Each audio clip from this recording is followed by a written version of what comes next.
Bonjour, que nous réserve le Bitcoin pour cette nouvelle semaine? C'est ce que nous allons voir dans l'analyse du jour. Mais avant de commencer, n'oubliez pas de vous abonner, de mettre un petit pouce bleu et de laisser un commentaire. Alors, comme chaque lundi, on ira faire un petit tour du côté du weekly, mais c'est également le 2 septembre, donc on regardera aussi un petit peu du côté du mensuel. Du coup, on va pas perdre de temps et on va se diriger directement vers la cryptomap. Bon, on peut aller voir celle du mois d'ailleurs, hein. Donc la cryptomap du mois est plutôt rouge, pratiquement entièrement rouge. Alors on a quand même quelques altcoins qui s'en sortent plutôt bien, notamment HTX 21%, SALS 24%, TRX 24% et HNT avec un joli 62%. Mais sinon, l'ensemble des altcoins, on va dire que c'est des chutes de 5 à 20% en moyenne. Sur la semaine, c'est pareil, c'est quasiment totalement rouge, avec encore une fois des chutes aux alentours de 10 à 20% sur l'ensemble des altcoins, hein. Il n'y a que sur le jour où c'est un petit peu plus joli, on a pas mal de vert, mais bon, voilà, c'est juste un petit rebond journalier, donc c'est pas très important de ce côté-là. Allez, le Bitcoin, c'est me futur pour les gaps. Donc ce week-end, on n'a pas fait de nouveau gap, hein, voilà, on était là, 30 août, le 3 septembre, il y a pas de gap. Par contre, on a eu un gap il y a quelques jours entre le 27 et le 28 août. Voilà, donc on a un gap qui est là, un gap ouvert exactement aux 62 020 dollars, donc aux 62 000 dollars. Donc on risque d'aller le chercher, hein, comme vous savez que la plupart du temps, les gaps sont comblés dans les 2 semaines qui suivent l'ouverture. Et ensuite, si c'est pas le cas, bon bah ça peut mettre un temps indéterminé. Voilà, donc il y a des risques de au moins faire un rebond pour aller combler ce gap aux 62 000 dollars. Faudra être prudent. J'allais vous en parler de façon des 62 000 dollars après, mais voilà. Retenez qu'aux 62 000 dollars, il y a un gap à combler, donc il faudra être prudent si on revient aux 62 000 dollars. C'est possible que ce soit seulement pour combler ce petit gap. Allez, le Bitcoin. Donc, on s'était laissé la dernière vidéo, on était quelque part par là. Voilà. On venait de rebondir sur cette trendline. Alors je vous rappelle, j'ai juste prolongé le sort de bull flag qu'on avait ici, la trendline ici. Et on est revenu la chercher une fois, on est revenu la chercher 2 fois, et la dernière vidéo, on est revenu la chercher 3 fois. On avait une potentielle divergence haussière, parce qu'on a un bas là et on a un plus bas. Alors pour voir les divergences, mettez bien comme ça, voilà, donc on a un bas plus bas, un haut plus haut. Pour valider cette divergence, il fallait casser la base, hein, c'est-à-dire ce niveau-là. Il faut casser ce niveau-là sur le RSI. On voulait aussi réintégrer, alors parce que voilà, on le voyait plus en 1 heure, hein, on avait un niveau assez important ici qui a fait pas mal support. Là, on a fait un petit fake out réintégration. Donc il fallait réintégrer ce niveau. Mais il fallait également que sur le RSI, ce soit également accompagné d'une cassure de ce niveau-là, hein, chose qu'on n'a pas eu, hein. Donc on a bien réintégré le niveau ici. Mais malheureusement, sur le RSI, on n'a pas validé la divergence. Du coup, on est revenu tester le niveau. Petite mèche, on a clôturé dedans. Mais ensuite, l'ouverture de bougie, voilà. On a chuté. On est revenu, le niveau a bloqué. La bougie d'après, le niveau a bloqué. Du coup, on est rechuté. On est revenu encore une fois tester cette trendline. On a rebondi, mais le niveau a encore bloqué. La bougie d'après, il est encore bloqué. Gros rejet. Et on revient, encore une fois, sur la trendline. Et là, ça nous donne quoi? Ça nous donne un nouveau plus bas, hein, un plus bas, un plus bas, un plus bas.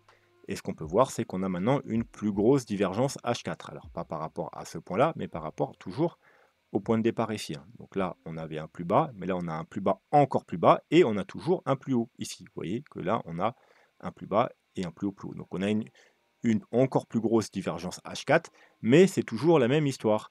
Il faut toujours valider la divergence en cassant ce niveau.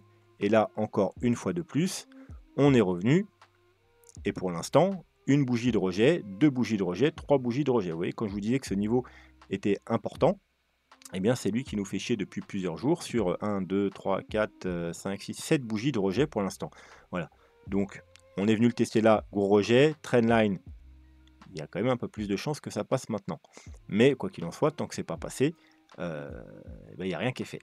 Voilà, donc si on arrive à passer ce niveau, hein, c'est-à-dire grosso modo les 58 600, et qu'en plus, vous voyez, parce que là du coup on n'est pas très loin de cette fameuse trendline, hein, ici, on était plus loin, mais là on est pratiquement collé, hein. Donc si on passe là, on validera en même temps la divergence H4, ça sentira bon pour un rebond. Et je dirais d'aller chercher potentiellement justement ces fameux 62 000 $. Alors, sur le chemin, bien entendu, hein, il y aura toujours ce niveau-là, rappelez-vous. Alors, on va peut-être passer en daily là. Voilà, il y aura toujours ce fameux niveau-là qui est important, vous voyez. Donc, c'est niveau des 60 000, voilà, aux alentours des 60 000 $. Mais euh, il y a des chances qu'on aille quand même, hein, au moins chercher les 62 000 $ pour combler le gap. Également, si on se met, alors on va repasser en H4, une petite zone de rechargement de short encore plus intermédiaire, ça veut dire la dernière chute, c'est-à-dire le haut là et le bas là. Alors, vous voyez qu'on a les 0,382 ici, justement juste en dessous de cette première résistance, donc dans cette zone-là, il faut vraiment être important. Si on a compris des trades, alors moi je vous annonce, hein, j'ai pris un petit trade ici hein, quand on est venu rechercher. Pourquoi? Parce que voilà, double divergence, en général, les deuxièmes divergences sont assez puissantes. Là, c'est une mèche qui a été rejetée, mais là, c'est vraiment une bougie complète. Donc sur le rebond là, hein, une fois qu'on a clôturé cette bougie en H4, ici au 57 000, là j'ai pris, j'ai ouvert un petit trade, voilà, pour tenter de jouer une potentielle divergence. En agressif, bien sûr. Hein. Normalement, on devrait attendre, hein, comme je vous ai dit, c'est ce que je vous ai dit dans la dernière vidéo, faut attendre la cassure et la validation de la divergence. Là, normalement, c'est pareil. Pour entrer en trade, il faut attendre la cassure de ce niveau-là. Voilà. Disons même, voilà, on a les 0,236 ici, vous voyez. Donc, la cassure de ce niveau-là, 58 600, 58 800. Et bien entendu, la validation de la divergence. Bon, les plus agressifs peuvent toujours rentrer plus tôt. Mais voilà, les chances du coup que votre trade soit gagnant seront inférieures, mais bien entendu, vous savez que moi je joue avec des stops serrés, donc voilà, j'entre là, j'aime mon stop ici. Ici, c'est pas la même histoire, le stop je dois le mettre aussi ici, donc moi j'aime pas trop trader comme ça. Mais ça c'est juste du point de vue, hein. Soit vous êtes défensif, soit vous êtes agressif. Moi je suis plutôt agressif dans la prise de trade et ensuite je passe défensif par contre dans la protection de mon trade, c'est-à-dire je prends rapidement un TP1 comme il se doit et je monte souvent le stop à break-even également quand on a passé des niveaux importants. C'est-à-dire si on casse ce niveau, mon stop sera mis à break-even tout simplement. Donc, pour ceux qui sont en trade, si vous voulez prendre un TP de sécu ici, c'est un bon niveau pour prendre un TP de sécu. Moi, je n'en prendrai pas. Pour ma part, j'attendrai mon TP1. C'est-à-dire mon TP1, ben, vous savez que quand on casse les 0,382, c'est direction où? Zone de rechargement de short. La zone de rechargement de short, donc de cette chute-là, elle se trouve ici. Hop, hop, voilà, je l'ai laissé en jaune. Donc le plus, voilà. Moi, sur le bas de la zone de rechargement de short, on est au 61 800. Donc regardez, on a tout un tas de confluences. On a ici, hein, au 62 000 pile, le bas de la zone de rechargement de short de toute cette chute-là. On a juste en dessous, au 61 800, donc le bas de cette zone de rechargement de short-là. Et n'oubliez pas qu'au 62 000, justement, on a notre fameux gap. Donc vraiment, là, c'est où que je prendrais un TP1, si on y arrive, bien entendu. Hein, on va peut-être pas y aller, hein, parce que là, regardez, on peut faire rejet, puis hop, aller faire encore un niveau plus bas, hein, puisque là, on est toujours sur le niveau qui nous fait chier. Mais si on y va, voilà, là, je prendrais mon TP1. Voilà, donc je vous ferai un update, je vous partagerai le trade, hein, je ne l'ai pas encore partagé, ce trade-là que j'ai pris là. Je vous partagerai quand j'arriverai au TP1 pour ceux qui sont en trade, pour que vous pensiez aussi à prendre un TP, parce que je pense que aux alentours des 62 000 $, c'est pas déconnant de prendre un TP1. Voilà. Et bien entendu, je suis toujours dans le short hein, que j'ai ouvert ici. Hein, j'ai pris le TP1 ici. Et voilà, maintenant, je laisse pour si on va beaucoup plus bas. Hein. C'est plus un short de couverture. J'ai pas vraiment d'objectif pour ce short. C'est plus un short pour couvrir un peu. Voilà.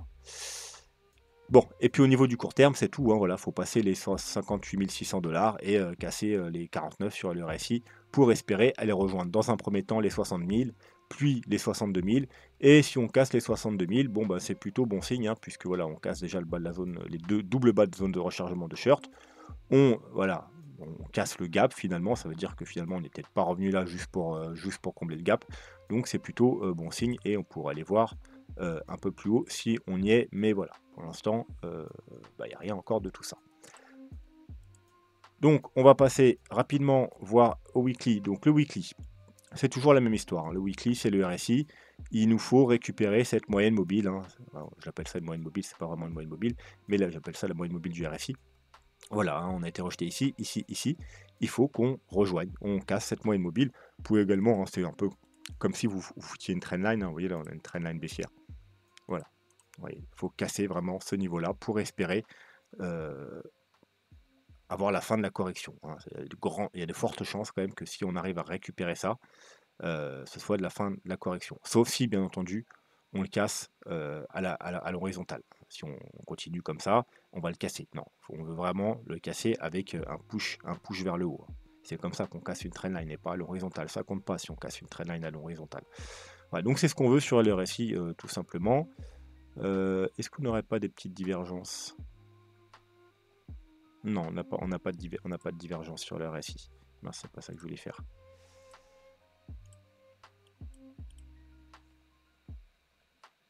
Ah, attendez, on va aller voir ça de plus près. Non, dommage. On n'a pas de divergence. On aurait pu avoir une belle divergence weekly, ça aurait été très joli. Mais malheureusement, c'est pas le cas, hein. Vous voyez qu'on a un bas, on a un plus bas, mais on a un bas et un plus bas. Léger, mais on a un plus bas. Voilà, pas de divergence. Et là, on a un bas et un plus haut, mais on a également un bas et un plus haut. Donc voilà, il n'y a aucune divergence. En termes de divergence baissière, on n'a pas plus que ça. On n'a pas de divergence baissière, ni de cachet. On a un haut, un plus bas, un haut, un plus bas. Donc voilà, il n'y a rien de spécial de ce côté-là sur le RSI. Au niveau du MACD, c'est toujours pareil. Ce qu'on veut, c'est que le stock RSI il remonte. Alors, il y a eu 2 tentatives ici. Vous voyez, ici, hop, on a tenté. Mais malheureusement, il n'y a pas eu la validation du MACD. Ici, on a retenté ici, il n'y a toujours pas eu la validation du MACD.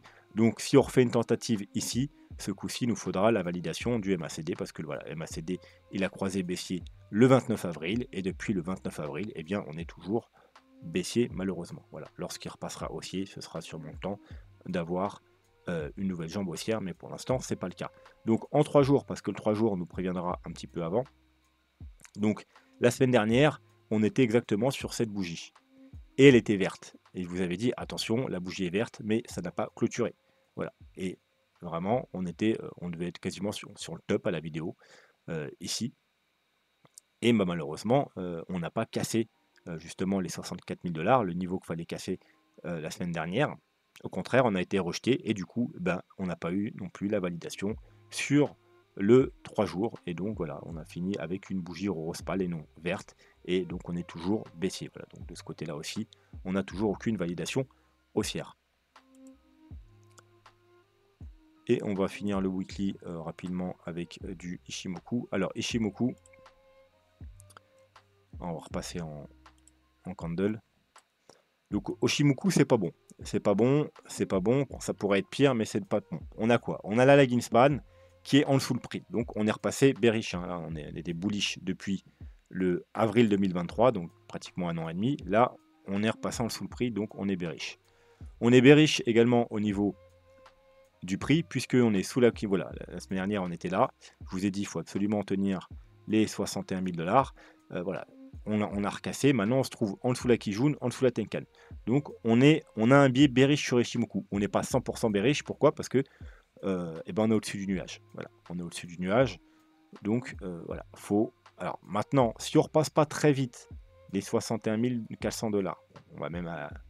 Vu que depuis tout à l'heure on parle des 62 000 $, on va arrondir à 62 000 $. Si on reprend pas très vite les 70 000 $, parce que là on pourrait avoir un rebond justement, parce qu'au 61 000, vous voyez 61 200, 300, faire une petite mèche pour aller chercher les 62 000 $, et puis rechuter, en gros un pullback sur la Kijun et rechuter, puis aller chercher le nuage. Voilà, donc il faut vraiment casser ce niveau-là pour repasser bullish, puisque sinon si on vient tout droit, ou si on vient juste faire un pullback et rejeter, on va aller chercher le nuage. On va aller chercher le nuage qui se trouve aux 53 000 jusqu'aux 49 000. Voilà. Et alors, vous savez qu'il y a le support de la dernière chance aux alentours des 43 000 $, mais pas en weekly. En weekly, le support de la dernière chance, c'est les 49 000. Pourquoi? Parce que déjà, si on vient chercher les 53 000 et qu'on pénètre, on ira très fort probablement rechercher le bas, hein, parce que c'est comme ça, quand on pénètre dans un nuage, on va rechercher le côté opposé. C'est comme un aimant. Et puis si on casse les 49 000 $, il n'y a plus rien en dessous. Alors non seulement il n'y a plus de support, mais en plus on sera totalement bearish. Pourquoi? Parce qu'on en aura la lagging span qui sera en dessous le prix, on sera en dessous la Tenkan, la Kijun, en dessous le nuage. On est 100% bearish. Donc la lagging span là, il y a un petit support, c'est peut-être elle qui peut nous sauver, hein. Alors d'ailleurs ce sera peut-être à peu près au niveau du haut du nuage, hein, ça, voilà, 54, non, un peu plus haut, et un peu plus haut, un petit support là, il y a un petit peu avant d'atteindre le nuage. La Kijun peut peut-être même nous sauver, on peut peut-être même ne pas aller voir le nuage si la Kijun nous sauve, la Kijun, la lagging span, puisqu'il y a la Tenkan là en support. Mais c'est pas un très gros support, c'est la Tenkan. Le gros support c'est là, pour la lagging span? C'est la Kijun. Et la Kijun, elle est où?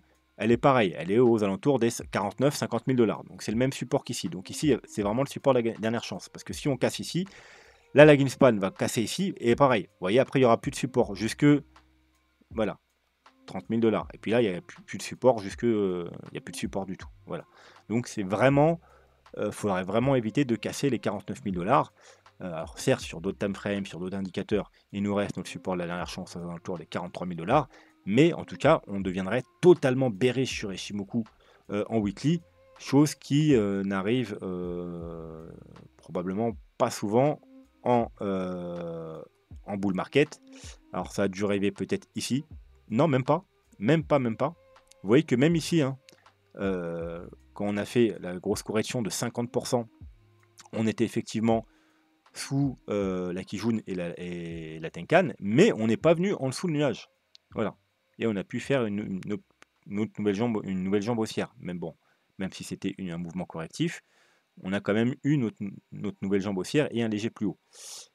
Voilà, donc je crois qu'on n'a jamais eu ça en bull market. Alors on n'a pas beaucoup historique ici avec ce graphique, mais voilà, ce serait plutôt quelque chose de extrêmement négatif. En gros, vous voyez, on se retrouverait là, voilà, ici, bah, en mode bear market, quoi. Donc faudrait éviter à tout prix.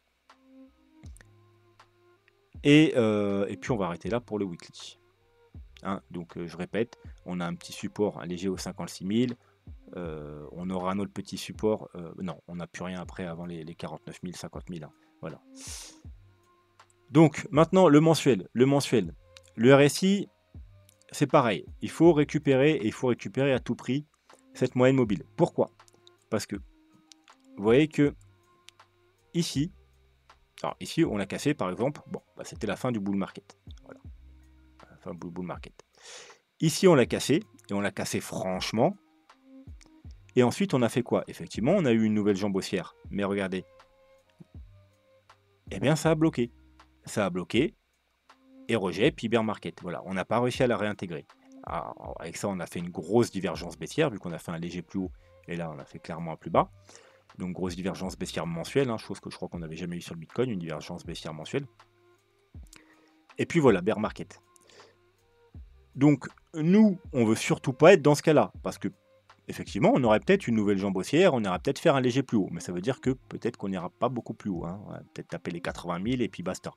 Nous, on veut plutôt être dans ce cas de figure-là. Ça veut dire, là, on a fait un sommet, on l'a cassé légèrement, et puis on l'a réintégré rapidement. Vous voyez, on s'en est pas éloigné, parce que plus on s'en éloigne, plus ça va être dur de passer, parce qu'en fait, quand vous vous en éloignez, eh bien, pour remonter, vous allez cramer tout le carburant, et vous allez arriver sur la moyenne mobile en ayant craqué tout votre carburant. Et vu que c'est une très forte résistance, parce que c'est du mensuel, et bien sans carburant, bah après, bah ça fait comme ça. Hein, voilà, ça fait exactement comme ça. Hein. Hop, on crame tout le carburant pour monter, puis là, bah, il n'y a plus trop de carburant, et puis vous avez une putain de résistance devant vous, et puis voilà, bah voilà, ça donne ça.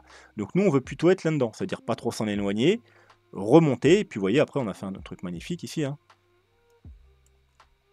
Voilà. On n'en est pas trop éloigné. Donc on a pu, dans le même élan, la casser. On est venu faire un petit pullback et boum. Allez, c'est parti, to the moon. Voilà. Donc on aimerait bien être dans... voilà. Donc là, il faudrait vite rebondir parce que sinon, on va s'en éloigner comme ça et puis après, ça risque de faire la même chose. Ça veut dire soit aller faire un léger plus haut mais être bloqué, ou soit peut-être même avoir un rebond et ça se trouve même pas faire un nouveau plus haut, hein, peut-être faire un plus bas, hein. On peut descendre un petit peu et puis rebondir, aller chercher les 70 000 ou que sais-je, et puis voilà, fini. Donc voilà, il faut vraiment récupérer cette moyenne mobile sur le RSI. Vous voyez, on peut également, hein, c'est aussi une sorte de petite trendline ici, voilà, hein, casser cette trendline, voilà, tac, tac, tac, voilà. Il faut vraiment inverser le mouvement assez rapidement. Donc, hop, on va enlever le graphique. Les moyennes mobiles, vous savez que hop, le mois dernier, on est pratiquement venu chercher ce gros support là, quelques dollars près, de la EMA 21. Donc voilà, c'est le support à tenir, hein, et elle se trouve aux 49 000 $. Vous voyez, pareil. Parce que si on casse la EMA 21, on va revenir fort probablement chercher la EMA 50, hein, mais qui se trouve aux 37 000 $. Vous voyez, ça sera déjà problématique. Et puis voilà, en général, d'ailleurs, précédemment, hein, vous voyez que normalement en bull market, on ne devrait pas, parce que vous voyez, en général, monte la fin du bear market quand on casse cette moyenne mobile. Et puis on vient chercher la MA 50, c'est le bottom. Hop, on casse, on vient chercher, c'est le bottom. Là, on casse, hop, on est venu pratiquement même rechercher ici. Là, on casse, on vient chercher la même MA 50 et on est venu rechercher la MA 100. Donc voilà, donc si on casse là, on pourrait revenir chercher là, puis ensuite revenir chercher là, et puis faire le bottom. Enfin voilà, donc dans l'idéal, encore une fois, hein, comme on a vu en weekly avec Ishimoku, il faudrait tenir ces fameux 49 000 $. Donc là, ce coup-ci, c'est en mensuel, donc ça va être un peu plus facile à tenir, puisque hein, pour valider, il faudrait une clôture et une confirmation sous les 49 000 $ en mensuel. Mais voilà, il ne faut surtout pas clôturer sous les 49 000 $ encore une fois, sinon ça risque d'être problématique.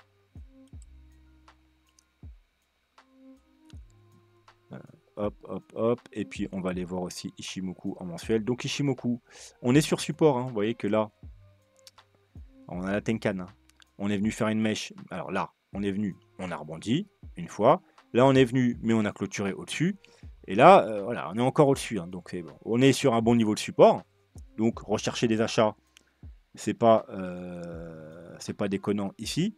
Mais voilà, faut éviter de clôturer sous les 56 000 $, puisque sinon, ensuite, bah, c'est direction la Kijun aux 44 000, vous voyez, environ 44 000 $. Il y a le gros plat de Kijun aussi ici aux 42 400. C'est pour ça que je vous dis, voilà, en 42 000, 44 000, entre les deux, il y a 43 000. Voilà, 43 000, support de la dernière chance. On est toujours bullish, puisque on est au-dessus de la Kijun, au-dessus de la Tenkan, au-dessus du nuage, la lagging span est au-dessus du prix. Hein, d'ailleurs, la lagging span, on a un support on a un gros support aux 40 000 $. Voilà, ce sera aux alentours du 40, encore une fois, 40, ça dépend, 40, 42 000, voilà, c'est encore à peu près le niveau de support de la dernière chance. Mais si on casse la Kijun, là, hein, donc le support de la dernière chance en 43 000 $, alors on va pas le casser ce mois-ci, hein, on va pas y aller d'un trade, je pense pas, mais le mois prochain, ou le mois d'après, ou le mois d'après, ou le mois d'après, voilà, bref, dans les 5-6 mois à venir, regardez ce qu'il y a là. Bah, il n'y a rien. Voilà, le nuage, là, c'est juste une ligne. Il n'y a aucun support. Ça veut dire que là, si dans 1 ou 2 mois, hein, on casse ici, bah, il n'y aura pas le support du nuage. On va juste, voilà, il n'y aura rien. Il n'y aura pas de support. Donc, ça va être problématique. Donc, il faut vraiment éviter de casser. Alors, déjà, hein, si on pouvait éviter de casser la Kijun, la Tenkan, donc environ les 55 000 $, ce serait bien. Ensuite, les 49 000 $ pour le weekly, et même pour le mensuel au niveau des moyennes mobiles. Et voilà, support de la dernière chance, 43-44 000 $. Voilà, si on casse, bah, après, il n'y a plus rien. On sera bearish en weekly, bearish en mensuel, etc. etc. Donc, il faudra s'attendre à une baisse beaucoup plus importante. Donc, dans l'idéal, ce mois-ci, l'objectif, c'est de déjà clôturer surtout au-dessus des 55 000 $. Alors, 49 000 $, bien entendu, mais 55 000 $, encore mieux, parce que comme ça, on reste totalement bullish, au moins en mensuel. Et il faut récupérer, alors là, c'est plus du weekly, mais il faut récupérer les 62 000 $ et clôturer au-dessus des 62 000 $. Alors, si on pouvait clôturer au-dessus du top de la bougie précédente, c'est encore mieux. Parce qu'en général, quand on fait une bougie comme ça, et qu'on arrive à clôturer au-dessus du top de la bougie précédente, c'est plutôt bon signe. Vous voyez que on n'y a pas trop réussi. Ici, on n'y a pas réussi, on a été rejeté. Ici, on a clôturé en dessous. Ici, on a récupéré pile poil. Ici, on a clôturé en dessous. Et ici, on a clôturé pile poil. Vous voyez qu'on n'a jamais réussi à faire une bougie qui clôture au-dessus du top de la bougie précédente. Ça nous donnerait un inversement de tendance. Donc voilà. Donc, dans l'idéal, il faudrait clôturer au-dessus des 64 000 $ ce mois-ci. Et voilà, pour la première fois depuis le mois de mars, on aurait une clôture qui se fait au-dessus de la clôture précédente. Et voilà, ça inverserait la tendance baissière, c'est-à-dire des plus hauts toujours plus bas ou au même niveau. Et ben on aurait un plus haut, et ce serait un signe extrêmement positif.